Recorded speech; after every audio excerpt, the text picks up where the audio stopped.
C'est la première matinale de cette année 2023 qui s'annonce sous les meilleurs auspices en matière de médiation, puisque si l'on en croit la volonté du garde des Sceaux avec son discours de la semaine dernière. Aujourd'hui, nous accueillons Christiane Ferral-Schul et Michel Jodel. Je vais dire un petit mot d'introduction pour nos deux invités et puis je vais ensuite passer la parole à Éric Seban, notre vice-président. Madame Ferral-Schul, Madame la Présidente, Madame la Bâtonnière, Maître, Madame, on ne sait plus comment vous appeler, tant vous avez occupé de fonctions au service de votre profession et au service de vos activités professionnelles. En quelques mots, mais il me faudrait beaucoup de temps pour rappeler tout ce que vous avez fait au cours de votre carrière. Vous avez été présidente du Conseil national du barreau, du Conseil national des barreaux pour la mandature 2018-2020. Vous avez été bâtonnière du barreau de Paris du 1er janvier 2012 au 31 décembre 2013. Vous êtes avocate au barreau de Paris. Vous avez cofondé votre propre cabinet et puis vous vous êtes ensuite associée à d'autres cabinets. Vous êtes spécialisée dans les domaines du numérique, des données personnelles et de la propriété intellectuelle. Vous êtes médiateur, inscrit sur la liste de la Cour d'appel de Paris et sur celle du barreau du Québec. Vous êtes également cyberarbitre auprès de l'OMPI, Organisation mondiale de la propriété intellectuelle. Vous avez publié de nombreux ouvrages et c'est au titre du dernier ouvrage que vous avez publié avec Michel Jodel que nous vous avons invité aujourd'hui. La médiation à l'épreuve de la pratique, thème de cette nouvelle matinale. Ouvrage publié chez Delmas en 2022. J'ai certainement été très réductrice dans le descriptif de votre parcours et je vous prie de bien vouloir m'en excuser. Madame Jodel, Michel Jodel, maître, vous êtes également avocate. Vous exercez cette profession depuis 1978 dans de nombreux domaines d'activité du droit des affaires, droit des fusions, droit social, droit des sociétés, droit commercial, droit des obligations et responsabilités, et j'en passe. Vous-même, vous avez été associé d'un cabinet qui s'appelle le cabinet FTPA pendant 15 années, avant de constituer votre propre cabinet, le cabinet Ilouz, Simonet, Jodel et Associés, avant de reprendre votre liberté, entre guillemets, non pas qu'on ne soit pas libre quand on est associé au sein d'un cabinet, pour exercer donc au sein d'un cabinet groupé. Vous êtes médiateur agréé auprès du CMAP. Nous avons pour habitude d'inviter les personnes adhérentes de centres amis, d'autres centres de médiation.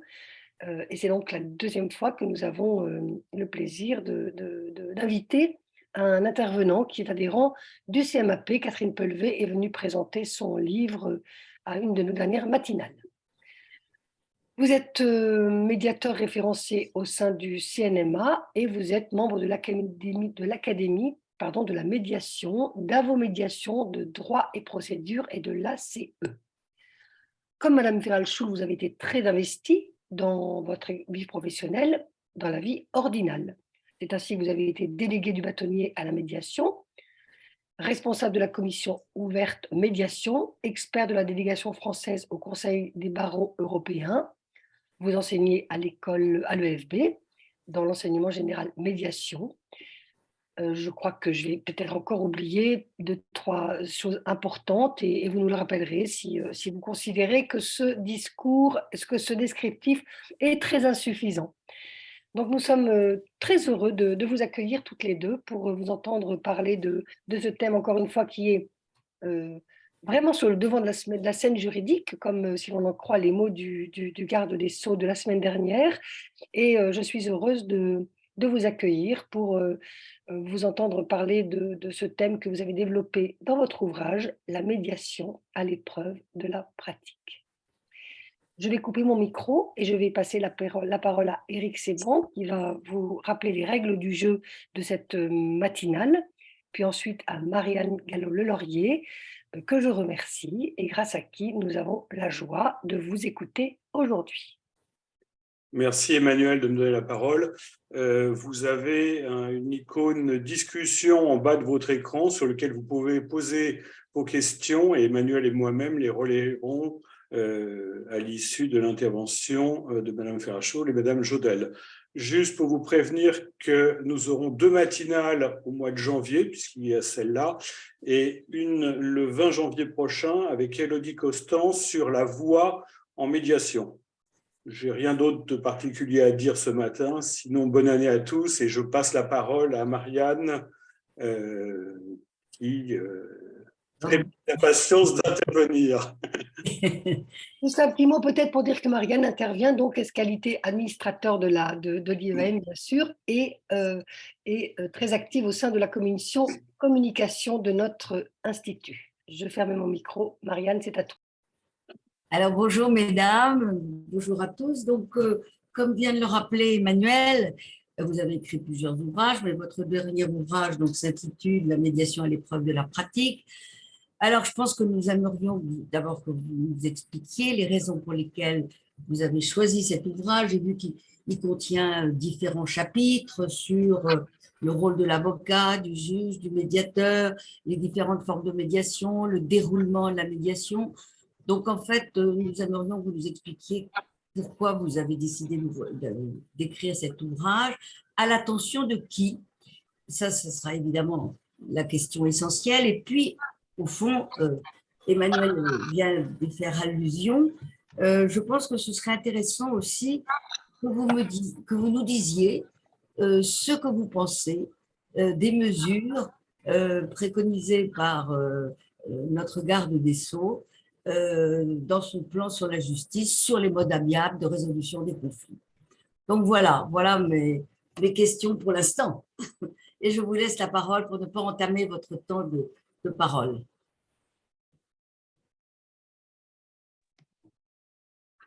Bonjour, bonjour à tous et à toutes. Bonne année, avec beaucoup de succès dans vos projets personnels, professionnels. Nous sommes ravis d'être avec vous aujourd'hui. On y retrouve beaucoup d'amis, beaucoup de médiateurs, médiatrices que nous sommes amenés à croiser. Alors, la première question que vous nous posez, c'est celle de savoir pourquoi un ouvrage et pourquoi cet ouvrage. Lorsque j'ai terminé ma présidence au Conseil national des barreaux, que vous avez rappelé, Madame la Présidente, je n'avais pas mené de médiation depuis 3 ans. J'ai considéré que pendant mon mandat, je n'avais pas la disponibilité d'esprit pour m'investir dans les médiations et que c'était pas, enfin, je considérais que ce n'était pas compatible. Donc, j'ai redécouvert la médiation le 1er janvier 2021 et en fait, beaucoup de choses avaient changé. Et dans le même temps, compte tenu de mon inscription, notamment à la Cour d'appel, j'ai eu une médiation qui a soulevé beaucoup de questions. J'avais été désignée dans le cadre d'une injonction et une injonction qui a duré 6 mois. Avec des questions aussi basiques que normalement, dans le cadre d'une injonction, un médiateur n'est pas rémunéré. Est-ce qu'on peut se faire rémunérer ou pas? Est-ce que les échanges sont confidentiels ou pas? Et j'ai cherché les éléments de réponse et je ne les ai pas trouvés. J'ai échangé avec différentes personnes, les réponses convergeaient sur la confidentialité, mais tout le monde s'accordait à dire que le sujet n'avait pas été traité. Et comme moi, je ne maîtrise bien et je ne comprends bien que lorsque j'écris, j'ai mis à plat les questions liées à l'injonction et j'ai apporté des éléments de réponse et j'ai partagé cela à travers un article qui a d'ailleurs été diffusé et que j'avais coécrit à l'époque d'ailleurs avec un magistrat que vous connaissez qui est le président Fabrice Vert.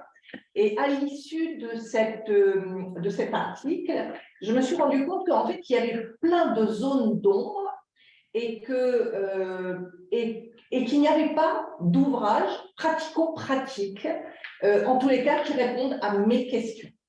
Et en échangeant avec mon ami Michel Jodel, qui, vous le savez, vous l'avez rappelé également, Madame la Présidente, a été ma déléguée à la médiation en 2012-2013 et a piloté l'école, la première école de formation en médiation. En échangeant avec elle, eh bien, l'idée commune, cette fois, a émergé de faire la liste de toutes les questions qui nous préoccupaient et de dérouler en nous servant de propositions de réponses que nous avions à faire compte tenu de notre expérience.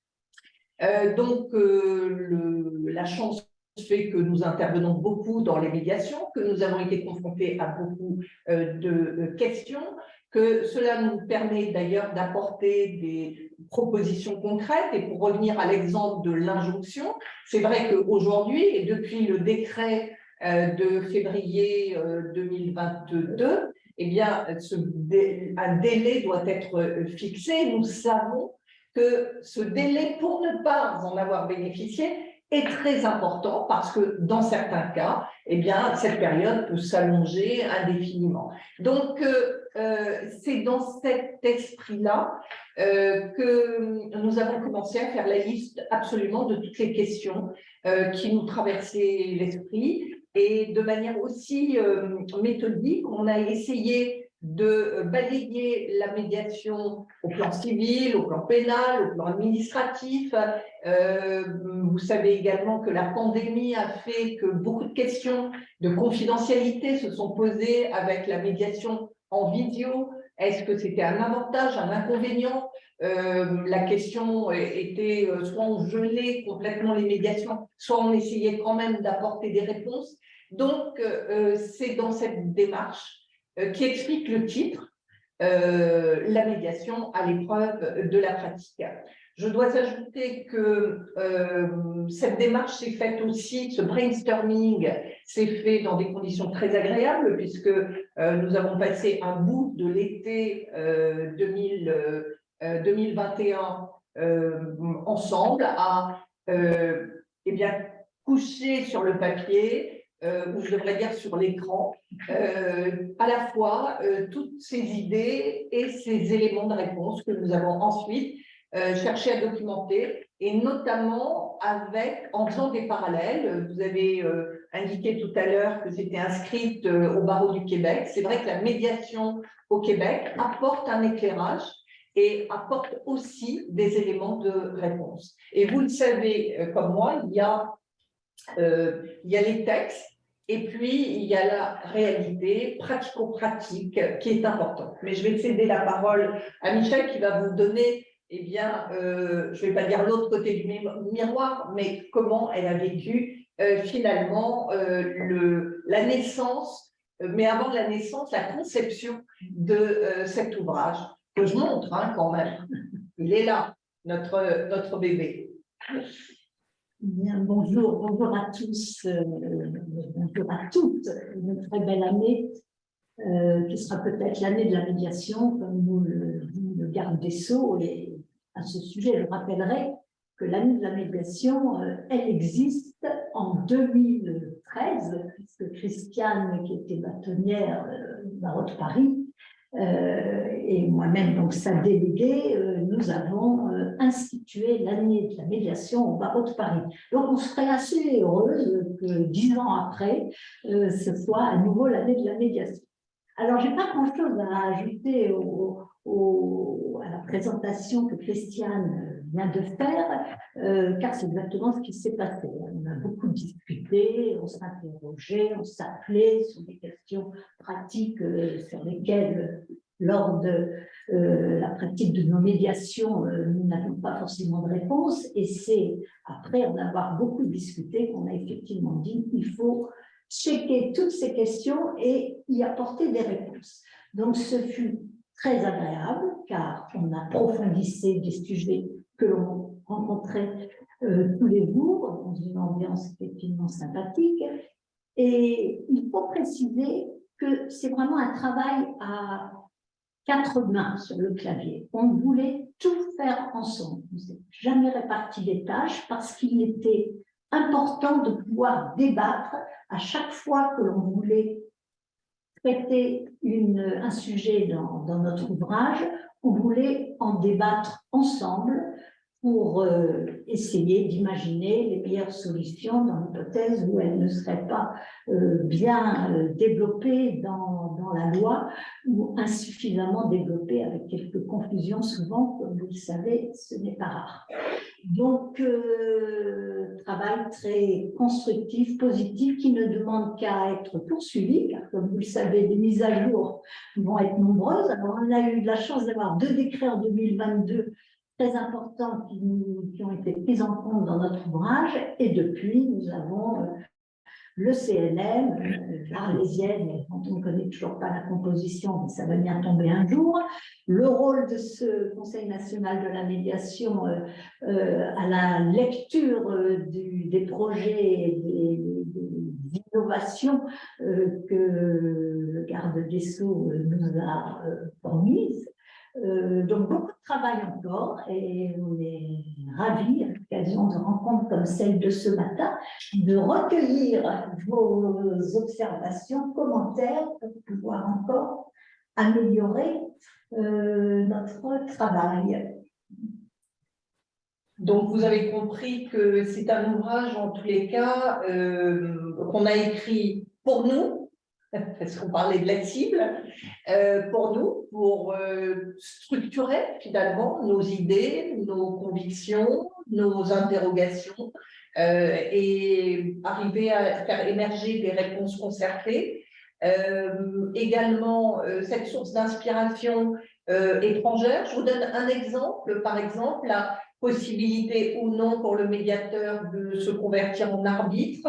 Pourquoi, sous certaines législations, c'est possible? Pourquoi? Parce que nous, on a essayé de comprendre les raisonnements qui divergent parfois pour se faire une opinion. Et puis, eh bien, la cible, c'est bien sûr tous les médiateurs, en se disant qu'a priori, un médiateur a dû ou peut se poser les mêmes questions. Donc, j'ai envie de dire, en première cible, les médiateurs, mais aussi tous les accompagnateurs des parties médiées. Donc, une cible assez large pour tous ceux qui s'intéressent à la médiation, qui finalement mettent la médiation au cœur du dispositif. Nous avons une conviction, c'est que la médiation, ce n'est pas une spécialité. La médiation, aujourd'hui, doit rentrer dans l'exercice professionnel complètement, et que ça peut même engager la responsabilité du professionnel qui omet de proposer cette option à son client dans le cadre d'une procédure. Donc aujourd'hui, ça ne doit pas être dissocié de tout ce qu'on apprend à un avocat qui rentre dans la profession et qui doit être en mesure de proposer à son client aussi bien l'action en référé, l'action au fond, mais parallèlement une mesure de mode amiable, et notamment la médiation. Donc, c'est véritablement intégrer et en faire un outil de travail pour tous les avocats. Donc, vous voyez que la cible se veut assez large, et au-delà de cela, puisque un médiateur n'est pas nécessairement un avocat, tous ceux qui s'intéressent à la médiation. Donc, une cible assez large pour répondre à la question de Marianne Gallo-Leloirier tout à l'heure. Alors, il reste ma seconde question concernant ce que vous pensez de la présentation des modes amiables par notre garde des Sceaux dans son plan d'action sur la justice. Est-ce que oui, on va répondre. Je crois que Michel voulait rajouter la médiation, c'est un outil, c'est vraiment notre conviction, un outil à la disposition des avocats. Il faut apprendre à s'en servir convenablement, se former pour cela. C'est un outil à la disposition, et ça nous permettra aussi de faire la transition avec la question de Marianne, un outil à la disposition des magistrats. Et je dois dire que les magistrats s'en sont vraiment saisis sérieusement, peut-être un peu plus vite que les avocats, et peut-être pas toujours pour de bonnes raisons, mais aujourd'hui, ce sont les bonnes raisons qui les guident. Quand je ne dis pas pour les bonnes raisons, vous avez compris que je parle du désengorgement nécessaire de la justice, et je dois constater, hein, je le dis vraiment haut et fort, qu'aujourd'hui, les magistrats remplissent leur rôle avec un approfondissement et un sérieux qui méritent d'être relevés. Ils n'envoient pas tous les dossiers à la médiation, mais ils sélectionnent vraiment de façon très approfondie et motivée les dossiers qui peuvent aller à la médiation. Donc, le désengorgement, c'est peut-être un effet du recours à la médiation, mais ce n'est jamais, ça je le dis haut et fort, il faut qu'on fasse très attention, je pense, dans notre langage vis-à-vis du justiciable. Ce n'est pas que pour aller vite et pour désengorger, c'est pour avoir une justice de qualité. Peut-être que, y compris dans les déclarations du garde des Sceaux, on n'insiste pas suffisamment sur ce point. La médiation, c'est toujours l'accès au droit, mais différemment et de façon à ce que qualitativement, le résultat soit plus adapté, mieux approprié. Mais aujourd'hui, on va répondre à la question variable, mais aujourd'hui, il faut quand même constater que c'est l'engorgement des juridictions qui peut, dans certains cas, conduire le juge, et les juges s'intéressent malheureusement souvent à la médiation parce que c'est un moyen de désengorger. C'est dommage, il faut peut-être le vivre aussi comme une opportunité pour mettre en avant l'efficacité de la médiation, mais c'est vrai que c'est pour des mauvaises raisons au départ, souvent, pas toujours. Et puis, il y a des justiciables, et on les rencontre, qui sont désespérés par les lenteurs de la justice et qui considèrent qu'ils sont acculés à rechercher des solutions alternatives. Donc, à nous de démontrer que c'est un outil qui peut apporter une réponse et qui s'inscrit dans la démarche de la justice de manière générale, mais objectivement, ce qui a fait avancer la médiation, ce sont peut-être de mauvaises raisons, et à nous d'aller chercher les bonnes raisons et de le démontrer. Alors, on peut maintenant peut-être répondre à la question. Absolument. Je parlais à l'instant des magistrats, et Christian vient de donner son point de vue sur le désengorgement et les mauvaises raisons du recours à la médiation. Le garde des Sceaux est très conscient de cela, puisqu'il nous a dit dans ses déclarations qu'il fallait promouvoir ces modes amiables qui n'étaient pas mal connus du justiciable, et qu'il fallait lancer une grande campagne médiatique. Alors, ce qui est intéressant, c'est de voir que le garde des Sceaux parle de la conciliation et de la médiation. Donc, déjà, conciliation, médiation, effectivement, on reste un peu dans cette confusion, puisqu'il n'y a jamais de vraie définition qui est donnée sur ce point. Et il apporte surtout, et ça, on verra, les décrets, les circulaires et le travail vraisemblablement du Conseil national de la médiation sur ces sujets, il apporte des éléments nouveaux dans le sens de l'amiable, puisqu'il dit que le juge a un rôle très important dans le règlement amiable et qu'en conséquence, il doit pouvoir faire office de conciliateur par deux moyens. La césure, d'une part, on y revient dans un instant, et les audiences de règlement amiable, d'autre part. Alors, ce qui m'a frappé, moi personnellement, il n'y a pas encore de développement sur le sujet, hein, c'est tout nouveau, puisque ça date de jeudi, vendredi dernier, Ce qui me frappe, c'est que, j'ai envie de dire, rien de nouveau. Le juge qui concilie, c'est l'essence même de sa fonction, puisque l'article 21, comme nous le savons, du Code de procédure civile, dit la première mission du juge est de concilier.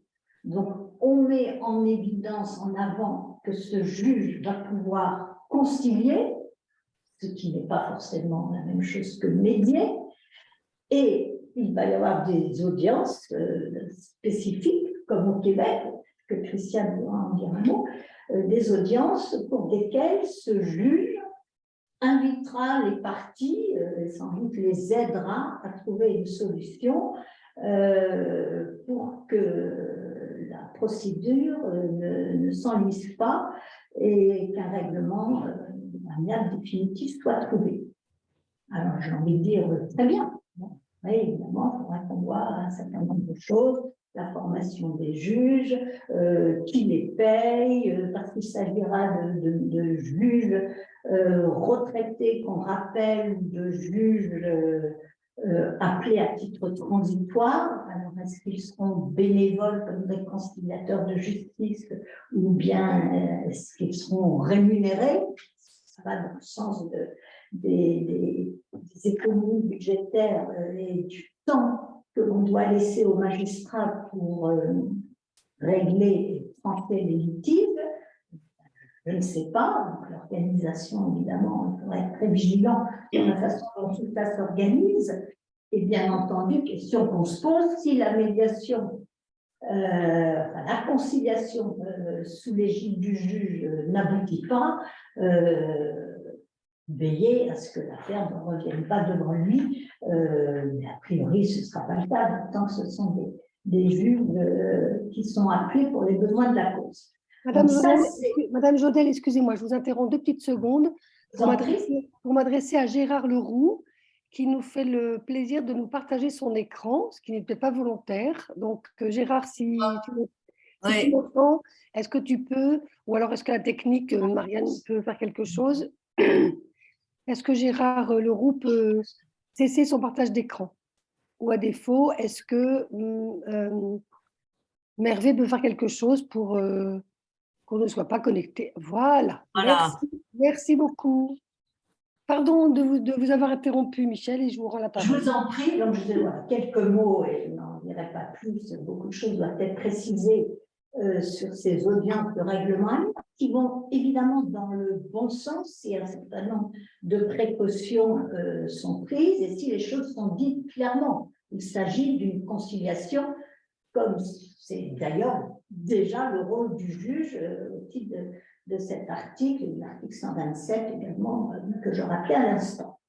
Et une deuxième nouveauté est la césure. Alors, la césure, ça existe déjà dans les actions de groupe. La césure consisterait à ce que le juge tranche ce qui doit être dit en droit de façon évidente sur la responsabilité, sur le problème de fond, et il invite les parties ensuite à se retrouver en médiateur, avec un médiateur, donc on imagine cette fois avec un tiers intervenant pour mener une médiation, afin que les parties trouvent une solution avec l'aide du médiateur sur le montant des dédommagements qui pourraient découler du jugement de fond que le magistrat, le juge aura préalablement rendu. Donc ça, ce sont les deux nouveautés qui vont dans le sens, on développe le règlement amiable. Donc il y aura la conciliation, les conciliateurs de justice, le juge conciliateur, le médiateur intervenant extérieur. On développe les règlements amiables, on recherche des moyens de le faire et tout cela procède, selon moi, d'idées extrêmement positives, mais il faut voir comment tout cela sera fait. Est-ce que ce sera clair dans l'esprit du justiciable et est-ce que les avocats sauront s'emparer avec justesse de ces outils, puisqu'effectivement, tout au long de ces processus, le rôle de l'avocat nous paraît déterminant aux côtés des intervenants médiateurs que nous sommes. En tous les cas, la chose positive, c'est que la médiation prend toute sa place dans la justice. Encore une fois, pas toujours pour les bonnes raisons, mais aujourd'hui, la médiation est incontournable.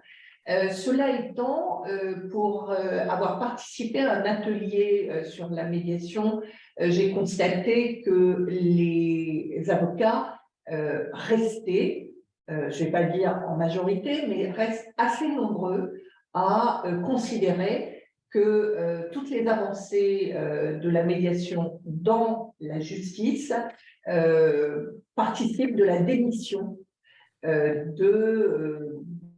juges,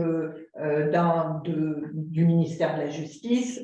Ils considèrent que c'est faute de moyens pour permettre à la justice de fonctionner normalement que l'on s'oriente vers la justice. Il y a un argument qui m'a frappé, qui ne me paraît pas juste, mais qui revient tellement souvent qu'il me paraissait important de le partager avec vous. Pour beaucoup d'avocats, on est en train de basculer dans de la justice privée. Ils considèrent que finalement, on incite le justiciable à payer, donc payer un médiateur, alors que s'il était devant le juge, il n'aurait pas à régler. Ce qui n'est pas pris en compte, c'est que oui, il a payé le médiateur, mais qu'il y a lieu de comparer l'investissement qu'il fait pour rechercher une solution qui donne quand même de bons résultats. La médiation donne les résultats que nous connaissons, mais qu'il aurait peut-être certainement pas à payer le juge, mais qu'il s'enferrerait dans des procédures qui pourraient au final lui coûter beaucoup plus cher. Et cette logique économique, elle n'est pas prise en compte. Aujourd'hui, la seule chose qui reste pour les réfractaires à la médiation, c'est en fait le juge qui est d'accès gratuit pour le justiciable devient, entre guillemets, payant via le médiateur. Et cela, il va falloir à un moment donné arriver à économiquement expliquer et démontrer qu'il y a une véritable économie et qu'on arrive vraiment à des résultats. Mais bien sûr, il faut rémunérer le médiateur. Alors, l'exemple du Canada, qui est largement utilisé par notre garde des Sceaux à présent, mais ça ne fonctionne pas exactement de la même manière.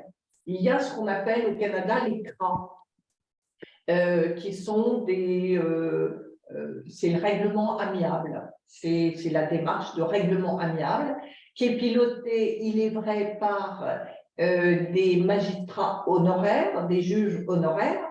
Et moi, ce que j'ai pu constater, c'est que ces juges honoraires ne fonctionnent pas comme des médiateurs. Et les justiciables ne se retrouvent pas avec les règles que nous connaissons de la médiation. Donc, on n'est pas exactement dans ce même parallèle. On est beaucoup plus proche de la conciliation que de la médiation. Ce qu'il faut également savoir, c'est qu'au Québec, vous n'avez que 10% des contentieux qui arrivent au final devant un juge. La culture de la transaction, je n'ai pas de la médiation, de la transaction est beaucoup plus large que chez nous. Je ne sais pas d'ailleurs quel serait le pourcentage que nous aurions en France en termes de combien d'affaires, de contentieux arrivent finalement devant le juge et donnent lieu à un jugement. Mais cette différence-là, qui peut être justifiée aussi par l'asphyxie des justiciables qui, une fois qu'ils rentrent dans le processus judiciaire, payent beaucoup plus cher qu'ils ne le font ici En France, l'accès à la justice est beaucoup plus élevé dans les pays comme le Canada, les États-Unis, même le Royaume-Uni, qu'en France. Cette différence-là incite le justiciable à trouver des solutions. Je ne dis pas que c'est une bonne raison, c'est également une mauvaise raison, mais la comparaison n'est pas exactement la même et n'a pas exactement non plus les mêmes motivations. Voilà, alors je constate qu'il y a eu beaucoup de questions qui sont posées.